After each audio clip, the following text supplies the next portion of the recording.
عزت نہیں ملی، اس لیے آج تعلیم کے اندر ہم بہت پیچھے رہ گئے۔ جہاں دنیا آگے فرنٹ پہ کھڑی ہے اور ہم سے 50 سال پیچھے، اس کے پیچھے مین ریزن استاد کی عزت نہ ہونا ہے۔ ہمارے کالج کے اندر کوشش کی جاتی ہے اور میں ہمیشہ اس آواز کو ہر فورم پہ اٹھاتا ہوں، میڈیا پہ بھی، ٹی وی پہ بھی جب مجھے جانا پڑا تو ہمیشہ یہ بات کہتا ہوں کہ ہمارے معاشرے میں استاد کو آپ عزت دیں تو انشاءاللہ دیکھیں گے کہ یہ معاشرہ بھی ترقی کرے گا اور یہ ملک بھی ترقی کرے گا۔ لیکن افسوس کہ یہ مسلمانوں کا ورثہ تھا استاد کی عزت۔ آج ہم دو کوٹیشنز پیش کرتے ہیں جو انگریزوں سے وابستہ ہے۔ مثلا ہم یہ کوٹیشن دیتے ہیں کہ ملکہ برطانیہ کا قافلہ روکا گیا استاد کی عزت کے لیے، تو اس نے جس وارڈر نے اسے روکا تھا اس قافلے کو، تو اسے جو ہے نا اس کا ہیڈ بنا دیا، تو وہاں یورپ کے اندر استاد کی یہ عزت ہوتی ہے۔ پروفیسر اشفاق صاحب نے روم کی مثال دی کہ روم کی عدالت کے اندر جب بتایا گیا کہ اشفاق صاحب استاد ہیں، ٹیچر ہیں، تو جج نے کہا کہ سارے لوگ کھڑے ہو جائیں کہ ٹیچر ان دا کورٹ، استاد جو ہے نا ایک عدالت کے اندر آ چکا ہے، اور انہیں معافی مانگی اور جرمانہ بھی معاف کیا۔ تو ہمارے ذہنوں میں یہ کوٹیشنز ہیں کہ آج انگریز استاد کی عزت کرتا ہے۔ اصل میں آج میں آپ کو بتانا چاہتا ہوں، آپ کے علم میں ہے یا نہیں، کہ استاد کو عزت اسلام میں دی ہے۔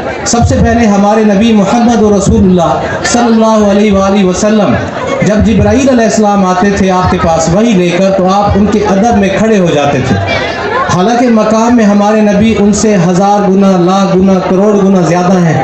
جہاں جبرائیل کے پر جلتے ہیں وہاں سے میرے نبی کا سفر آگے سٹارٹ ہوتا ہے، لیکن آپ کیوں ان کی عزت کرتے تھے؟ آپ فرماتے تھے کہ یہ میرے استاد ہیں، انہوں نے مجھے آ کر قرآن پڑھایا اور قرآن سکھایا۔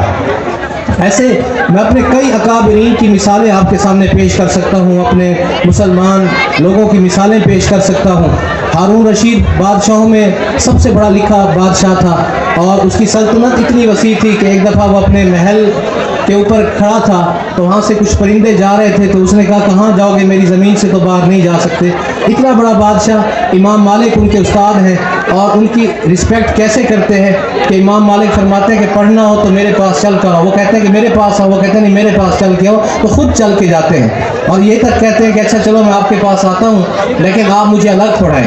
پھر آگے سے کیا جواب ملتا ہے کہ نہیں، اسلام یا تعلیم فرق نہیں کرتی بلکہ مساوات سکھاتی ہے، تو آپ نے پڑھنا ہو عام لوگوں کے ساتھ بیٹھ کے پڑھیں۔ تو انہوں نے اپنے استاد کی عزت کی، اس لیے بادشاہوں میں پڑھے لکھے بادشاہ ہوئے۔ اور اسی طرح اور بے شمار مثالیں ہیں جو میں آپ کو بتا سکتا ہوں، لیکن اس وقت صرف آپ کو یہ سمجھانا ہے کہ آج ہمارے جو مہمان ہیں زیادہ تر وہ اساتذہ کرام ہیں، مختلف سکولز کے، فیڈرل سکول کے، ماڈرن سکول کے، ٹھیک ہے، اسی طرح پائلٹ سکول کے، مختلف سکولز کے، زاویہ سکول کے، جناح سکول کے اساتذہ ہمارے پاس موجود ہیں، النور سکول کے، یونیورسٹیز کے اساتذہ ہمارے پاس موجود ہیں۔ تو آپ سب بچوں سے گزارش ہے کہ ایک دفعہ آپ یہ بتانے کے لیے کہ ہم استاد کا کتنا ادب کرتے ہیں، ایک دفعہ کھڑے ہو کے بھرپور تالیاں بجائیں استاد کے ادب اور احترام کے لیے۔